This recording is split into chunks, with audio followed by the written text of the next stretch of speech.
جب محبت عروج پر ہوتی ہے وہ کیا چاہتی ہے؟ کسی کو پتا ہے؟ عروج پر ہوتی ہے تو سب سے پہلے وہ چاہتی ہے کہ جس سے ہماری محبت ہے اس کا دیدار ہو جائے. ایسا ہے کہ آپ کا بیٹا دبئی میں کمانے کے لیے گیا, بے قراری بڑھ گئی, بیٹے کی محبت دل میں انگڑائیاں لگنے لگی, واٹس ایپ نکالا یا ایمو کے ذریعے آپ نے بیٹے کو ویڈیو کالنگ کی, بتائیے آپ کے دل کو قرار ملے گا کہ نہیں؟ انصاف سے بتائیے. ملے. کسی کے دل میں بیوی کی محبت انگڑائی, بیوی کو دیکھ لیا اس کے دل کو قرار ملا. ورنہ آج تو کتنے مجنون گھومتے پھرتے ہیں, صرف یہی کہ محبوب کا دیدار ہو جائے.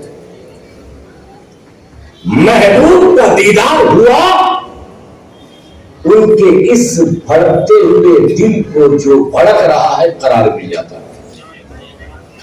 بات صحیح؟ اللہ نے دل دیا, اللہ نے محبت دی, اللہ نے مظاہر محبت دیا. ماں کی محبت دل میں پیدا ہوئی, بے قراری پیدا ہوئی, بے اطمینانی ہوئی, ماں کو دیکھا دل کو قرار ہو گیا.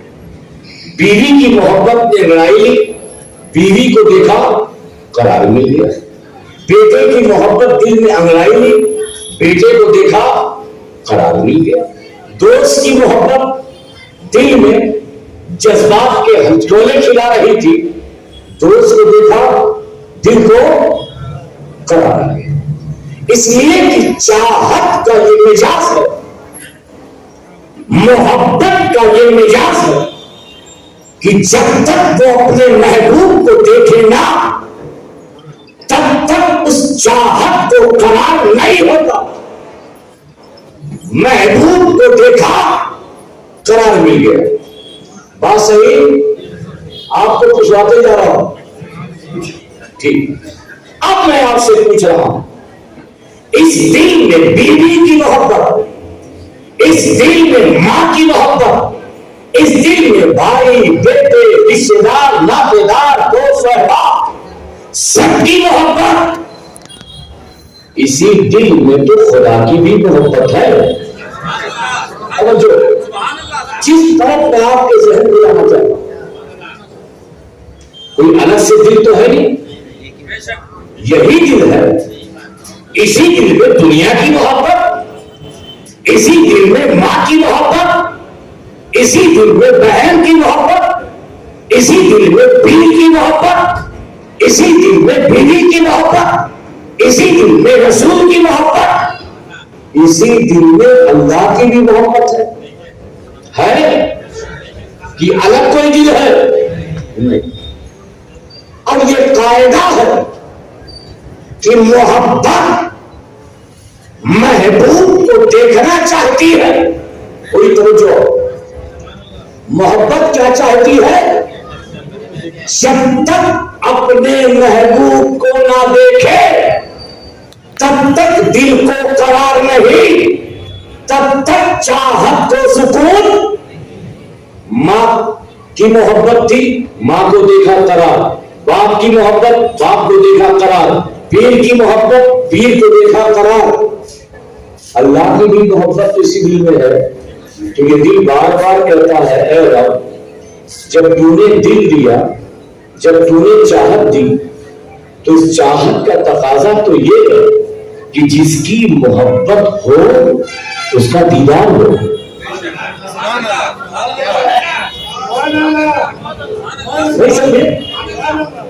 جب اسی دل میں ماں باپ رشتے دار احباب پیر فقیر ساری محبت اسی دل میں, اور اس بات پر سب کا اتفاق ہے کہ دل کو قرار محبوب کو دیکھنے کے بعد ملتا ہے. اور سب سے زیادہ محبت کے لائق ذات اللہ رب العزت کی ہے. میں نے رب کی بارگاہ میں یہ عرض کیا, اس دل میں تیری محبت کی لگن ہے، اس دل میں تیری چاہت کی لگن ہے، مگر دل کا معاملہ عجیب ہے۔ دل تو چاہتا ہے تیرا دیدار کرے، دل تو چاہتا ہے تجھے دیکھیں، جب تک تجھے دیکھیں گے نہیں، جب تک تجھے نگاہیں دیکھیں گی نہیں، تب تک میرے دل کو قرار نہیں ہوگا۔ اے رب میرے دل کو قرار کیسے ہو، میری چاہت کی آگ ٹھنڈی کیسے ہو، میرے دل کو اطمینان کیسے ہو؟ رب نے کہا سن، میں واجب تو ممکن، میں خدا تو بندہ، میں معبود تو عابد، میں بے انتہا تو انتہا والا، میں لباس سے پاک تو لباس والا، میں نظروں میں آنے والا نہیں۔ اے رب اگر تو نظروں میں آنے والا نہیں، اگر تو دکھنے والا نہیں، تو یہ دل میں محبت کی آگ بھڑکائی کیوں؟ کیوں دی محبت؟ دل تو نے ہی دیا، محبت تو نے ہی پیدا کی، اور قرآن میں تو نے ہی کہا للذین آمنوا اشد حبا للہ، کہ ایمان والے سب سے زیادہ محبت اپنے پروردگار سے کرتے ہیں۔ تو جب سب سے زیادہ محبت تیری اس دل ہے تو سب سے زیادہ طلب بھی تیری ہوگی، سب سے زیادہ طلب بھی۔ اے رب تیری لگن لگ چکی ہے، محبت پیدا ہو چکی ہے، چاہت کی آگ لگ چکی ہے، میں تجھے دیکھنا چاہتا ہوں، میں تجھے دیکھنا چاہتا ہوں۔ رب نے کہا تو مجھے دیکھنا چاہتا ہے، ایک کام کر۔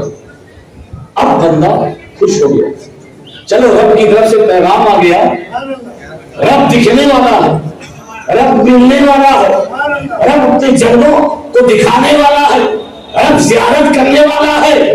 اب دل اور دھڑک رہا ہے کہ محبوب حقیقی کا دیدار ہونے والا ہے۔ اے رب کیا کرے، کیسے تیرا دیدار ہوگا؟ کہا جا وضو کر۔ کیا کہا؟ وضو کر۔ گئے جلدی سے وضو کیا، کہا رب کیا کریں؟ کہا نماز پڑھ۔ کیا کر؟ تبھی تو اللہ کی رسول نے ارشاد فرمایا کہ جب تم نماز پڑھو تو اس طرح سے پڑھو کہ تم خدا کو دیکھ رہے ہو، تم خدا کو دیکھ رہے ہو، اور اگر یہ مقام حاصل نہ ہو تو کم از کم یہ سمجھ لو کہ خدا تمہیں دیکھ رہا ہے۔ آپ نے جلدی سے وضو کیا، اللہ اکبر، ہاتھ باندھ دیا، ثنا پڑھی، سورہ فاتحہ پڑھی۔ اب اللہ کا دیدار ہوگا، اب اللہ دکھے گا، اب اللہ کی زیارت ہوگی۔ سجدے میں چلے گئے، اللہ دکھ ہی نہیں رہا، پھر کھڑے ہو گئے، پھر سجدے میں گئے، پھر تشہد پڑھ لیا۔ خیر تو نے کہا تھا نماز پڑھ، نماز میں تیرا دیدار ہوگا، اور اسی منظر کو علامہ اقبال نے بڑے اچھی طریقے سے منظر کشی کی ہے۔ اے حقیقت منتظر، اے حقیقت منتظر، آ لباس مجاز میں کہ ہزاروں سجدے تڑپ رہے ہیں میری جبین نیاز میں۔ میں سجدہ کر رہا ہوں تیرا دیدار، اب سجدہ بھی کر لیا، نماز بھی پڑھ لی، مگر اللہ کا دیدار۔ اب جو دل میں آگ لگی تھی اور بڑھ گئی، اور بڑھ گئی، کہا رب تیرا دیدار۔ کہا چاہے تو دیدار کرنا چاہتا تو کام کر، پیسہ پانی ہے کہاں ہے؟ کہا چلے یار، کیونکہ محبوب کا معاملہ تو یہ ہوتا ہے کہ اگر محبوب نظر نہ آئے تو محبوب کی گلیوں کو بھی دیکھ لیا جائے، محبوب کے گھر کو بھی دیکھ لیا جائے، محبوب کے در کو بھی دیکھ لیا جائے، تو بھی عاشقوں کے عشق کی آگ ٹھنڈی ہو جاتی ہے۔ ایسا ہے کہ نہیں؟ جلدی سے عمرے کی تیاری کی، اللہ نے کہا میرے گھر کو دیکھ لو۔ آپ نے گھر کو دیکھا تو آپ کے دل کو خراب ہے، مگر غریب نے کہا، اور یہ دل میں محبت تو ایک بار ہوتی نہیں کہ ہر بار عمرہ کرنے جائیں گے، دل ہے محبت ہے کبھی بھی آ گئی. غریب کی بھی دل میں محبت ہوتی ہے, غریب کہاں جائے. تو اللہ نے کہا دیکھ پوری توجہ. اب جو جس نقطے کے لیے میں نے یہ ساری بات کہی ہے, کہا رب نے کہا تو دیدار میرا نہیں کر سکتا, مگر ایک طریقہ بتاتا ہوں کہ جس طریقے سے تو دیدار کر لے گا تیرے دل کی آگ ٹھنڈی ہو جائے گی. میں نے کہا کیسے؟ اس نے کہا دیکھ تو مجھے دیکھ نہیں سکتا. میں نے کہا ٹھیک ہے نہیں دیکھ سکتا. کہا یہ بتا تو سورج کو دیکھ سکتا ہے؟ آپ وہ سورج کو دیکھ سکتے ہیں؟ کوئی ہے؟ بولیے ہاں یا نہیں, بولیے نہیں. لیکن اگر سورج کو کوئی دیکھنا چاہے, دیکھ تو نہیں سکتے مگر دیکھنا چاہے, تو سائنسدانوں نے طریقہ بتایا کہ ایک میرر لیں گے, آئینہ لیں گے. کیا لیں گے؟ آئینہ. آئینہ سمجھتے ہیں؟ میرر. ایسے ہم نے آئینے کو رکھ دیا, چوتھے آسمان پہ سورج چمک رہا. اب اس آئینے میں جو چیز نظر آ رہی ہے یہ سورج ہے یا کیا ہے؟ کیا ہے؟ سورج تو چوتھے آسمان پہ. سورج کہاں ہے؟ چوتھے آسمان. اس آئینے میں کیا ہے؟ سورج کا جلوہ, سورج کا عکس ہے. لیکن جو چوتھے آسمان پہ تھا اس آئینے میں نظر آیا کہ نہیں؟ جو چوتھے آسمان پہ تھا, جو تمہاری آنکھیں دیکھ نہیں سکتی تھی, مگر آئینے میں یہ سورج کو تمہاری آنکھیں کسی نہ کسی طریقے سے دیکھ سکتی. اس آئینے کے بغل میں ایک آئینہ اور رکھا, اسی سے متصل. اس آئینے کے بغل میں ایک آئینہ اور رکھا. 4 آئینے رکھے, 5 آئینے رکھے, 6 آئینے رکھے, 50 آئینے رکھے. سورج آسمان پہ ایک چمک رہا ہے, مگر ایک آئینے سے ہوتا ہوا سورج 50 آئینے میں نظر آ رہا ہے. سورج ایک آئینے سے ہوتا ہوا وہ 50 آئینے میں نظر آ رہا ہے. سمجھے کیا؟ یہی تو اولیاء اللہ کا سلسلہ ہے. ہماری آنکھیں خدا کو نہیں دیکھ سکتی, ارے جب اس کے بنائے ہوئے سورج کو نہیں دیکھ سکتی تو یہ آنکھیں خدا کو کیسے دیکھ سکتی ہے؟ تو خدا نے اپنا دیدار کرانے کے لیے اپنی ذات و صفات کے جمال و جلال کا مظہر کا ایک آئینہ آئینے مصطفیٰ بنایا. ایک آئینہ آئینے مصطفیٰ بنایا, اور آئینے مصطفیٰ جب بنا تو نبی نے اپنے بغل میں صدیق اکبر کا آئینہ, صدیق اکبر کے بغل میں فاروق اعظم کا آئینہ, فاروق اعظم کے بغل میں عثمان غنی کا آئینہ, عثمان غنی کے بغل میں مولا علی کا آئینہ, امام حسن کا آئینہ, امام حسین کا آئینہ. یہ آئینے کے سلسلے رکے نہیں. ایک آئینہ بغداد میں نصب ہوا, ایک آئینہ اجمیر میں نصب ہوا, ایک آئینہ دہلی میں نصب ہوا, ایک آئینہ کلیئر میں نصب ہوا, ایک آئینہ مدن پور میں نصب ہوا, ایک آئینہ مہاراشٹر میں نصب ہوا, ایک آئینہ دیوا میں نصب ہوا, ایک آئینہ کچوچے میں نصب ہوا. ارے لوگوں نے سمجھا یہ جلوہ غوث اعظم ہے, لوگوں نے سمجھا یہ جلوہ غریب نواز ہے, لوگوں نے یہ سمجھا یہ جلوہ وارث پاک ہے, مگر جب اندر کی نگاہ ڈالی تو در حقیقت اس میں جلوہ مصطفیٰ تھا, اور آئینے مصطفیٰ میں جلوہ خدا تھا. نعرہ تکبیر، نعرہ رسالت، نعرہ حیدری، حسینیت، حسینیت، حسینیت.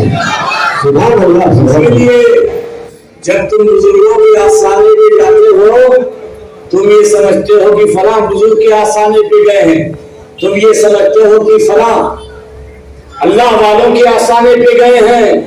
در حقیقت وہ آستانے آئینہ ہے اللہ رب العزت کے ذات و صفات کا، جو مصطفیٰ جان رحمت کے آئینے سے ہوتا ہوا ان کے آستانوں سے وہ جلوہ چمکتا ہوا نظر آتا ہے. اور دل تو محبوب کو جو دیکھنا چاہتا ہے تو اللہ نے ایک ترکیب بتا دی، ایک ترکیب بتا دی کہ تو مجھے نہیں دیکھ سکتا مگر جو میرے قریب ہیں ان کو تو دیکھ لے گویا کہ تو نے مجھے دیکھ لیا. مگر یہ عشق، یہ محبت بڑی عجیب، یہ چاہت بڑی عجیب چیز ہے. محبوب کو اگر دیکھ نہ پائے تو محبوب کی آواز بھی سن لے تو بھی دل کو قرار مل جاتا ہے. ایسا ہے کہ نہیں؟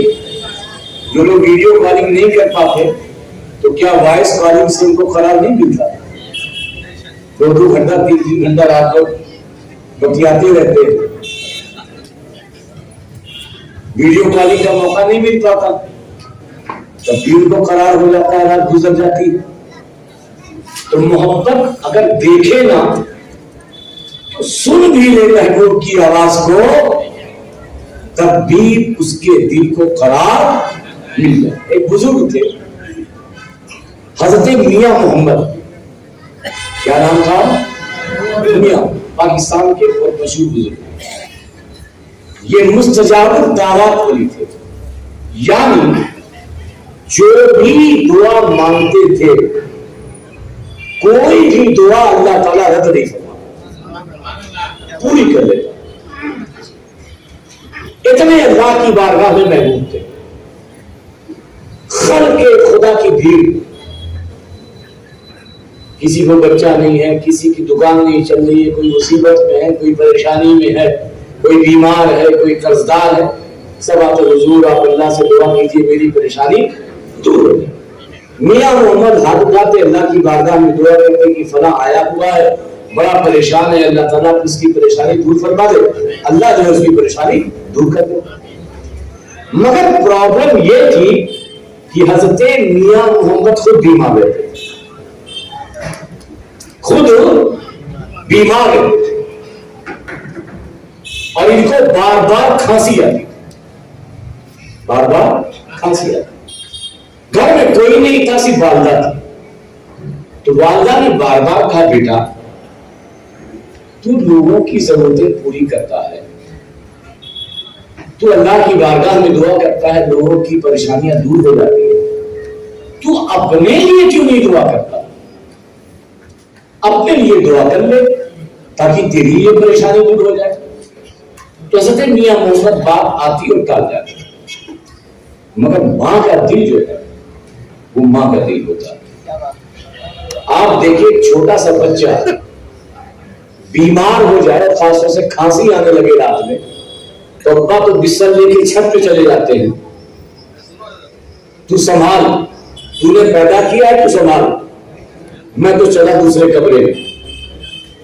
ماں بیچاری ہوتی ہے وہ کروٹ بدل کر کے اگر کھانسی آتی ہے شہد پلاتی ہے، ادرک کھلاتی ہے، رات بھر جب تک اس کی کھانسی رک نہیں جاتی تب تک ماں کو قرار اور ماں کو چین نہیں آتا. صحیح نہیں؟ ابا تو بھاگ لیتے کیا تم نے آئس کریم کھلائی تھی نا تبھی تو کھانس رہا ہے یہی. لیکن ماں چھپاتی بھی ہے اور رات میں علاج بھی کرتی ہے تاکہ بیٹے کی تکلیف دور ہو جائے، تب جا کر کے ماں کے دل کو قرار و سکون ملتا ہے اور وہ نیند میں آتی ہے. اب یہ ماں تھی، رات میں کھانستے تھے اب رات میں کھانستا، ماں کو بڑا عجیب لگتا تھا، رات میں کھانستا ہے یہ بڑا عجیب ہے، کہیں دوا بھی نہیں لے جاتا، ڈاکٹر کے پاس نہیں جاتا، حکیم کے پاس نہیں جاتا۔ ایک دن پھر کہا میاں محمد بیٹا میری بات مان لو، کسی حکیم کے پاس چلے جاؤ، کسی ڈاکٹر کے پاس چلے جاؤ، تمہاری یہ بیماری دور ہو جائے۔ میاں محمد پھر بہانہ کرتے تھے۔ اماں نے کہا کہ ٹھیک ہے، اب سیدھے راستے سے انگلی نہیں نکلے گی، اب ٹیڑھے راستے سے نکالوں گی۔ جو سائلوں کی قطار تھی، آپ کی اماں نے نقاب پہنا، چہرہ چھپایا اور لائن میں لگ گئی۔ جب ان کا نمبر آیا کہا بول ماں کیا بات ہے؟ کہا بیٹا میرا ایک بیٹا ہے، کہا میرا ایک بیٹا ہے، بیمار رہتا ہے، کھانسی آتی ہے، میں بہت پریشان ہوں، سنا ہے کہ آپ دعا کر دیتے ہو تو بیماری دور ہو جاتی ہے، تو آپ اپنے اللہ سے دعا کر دو تاکہ میرے بچے کی بیماری دور ہو جائے۔ میاں محمد نے ہاتھ اٹھایا، کہا اللہ یہ مائی بہت پریشان ہے، بڑی دکھ میں ہے، بڑی چنتا میں ہے، مولا اس بچے اس ماں کی پریشانی جو اس کے بچے کی کھانسی آتی ہے دور فرما دے۔ ماں چلی گئی، رات ہوئی، میاں محمد کی کھانسی غائب۔ میاں محمد کی کھانسی۔ اب جو بات کہنا چاہتا ہوں وہ کچھ اور ہے، اب پوری توجہ۔ کھانسی غائب ہوئی تو خوش ہونا چاہیے کہ چلو میری کھانسی ختم ہو گئی۔ رات بھر میاں محمد بے خلا، فجر کا وقت آیا، اپنی ماں کے پاس گئے، کہا امی جان ایک سوال کرنا چاہتا ہوں، اس کا جواب دے دیجیے۔ ہاں بیٹا کیا بات ہے؟ ایک بات بتائیے، آج جو لائن میں ایک عورت آئی تھی اور اپنے بیٹے کے کھانسی کے لیے اس نے دعا کروایا تھا، امی جان صحیح بتاؤ وہ تم تھے؟ کہا بیٹا میں کیا کرتی، جب تم مان ہی نہیں رہا تھا تو میں نے یہ طریقہ نکالا، میں نے یہ راستہ نکالا۔ تو اس نے میاں محمد دیکھا ماں تو نے صحیح نہیں کیا، توجہ ماں تو نے صحیح نہیں کیا، تو کچھ بھی کر لیتی، وہ سب برداشت تھا، مگر ماں جو تو نے یہ کیا ہے میرے ساتھ اچھا نہیں کیا۔ ماں سوچ میں پڑ گئی، بیٹا میں ماں ہوں، میں نے تیرے بھلے کے لیے کیا اور تو کہتا ہے کہ اچھا نہیں کیا۔ بیٹا بات کیا ہے؟ تو ناراض کیوں ہو رہا؟ تیری آنکھوں میں آنسو کیوں ہے؟ تو درد سے کرا کیوں رہا؟ تو بے چین کیوں ہے؟ تو حضرت میاں محمد نے جواب دیا، ماں بات یہ ہے کہ جب مجھے کھانسی آتی تھی تو رات کے آخری پہر میں میرا پروردگار مجھ سے پوچھتا تھا میاں محمد تیرا حال کیسا ہے؟ آج رات آئی کھانسی نہیں آئی، میرے رب نے میرا حال نہیں پوچھا۔ ماں جو لذت خدا کے کلام کو سننے میں تھی وہ مصیبتوں کو برداشت کرنے میں نہیں، ہزاروں مصیبتیں برداشت، کھانسی برداشت، بیماریاں برداشت، مگر جب خدا ایک بار کلام سنا لیتا تھا تو سارے درد دور ہو جاتے تھے، سارے غم دور ہو جایا کرتے تھے۔ نعرہ تکبیر، نعرہ رسالت، سب مل کے بولو بھائی، نعرہ حیدری، حسینیت، حسینیت، غوث کا دامن، خواجہ کا دامن، علماء اہل سنت۔ سبحان اللہ۔ آپ دیکھیں دل میں محبت ہے، جو قرار محبوب کو دیکھنے میں محبوب کو سننے میں ملتا ہے، بڑی سے بڑی تکلیفیں گوارے۔ اسی لیے کربلا میں حسین نے ہر تکلیف برداشت کر لی۔ میرے آقا حسین علیہ السلام نے خاندان کو لٹا دیا، علی اصغر کی قربانی برداشت کر لی، پورا کنبہ لٹا دیا، صرف اس لیے کہ خدا کی رضا اس قربانی میں ہے، اس مثال میں ہے، حسین نے سب کچھ قربان کیا۔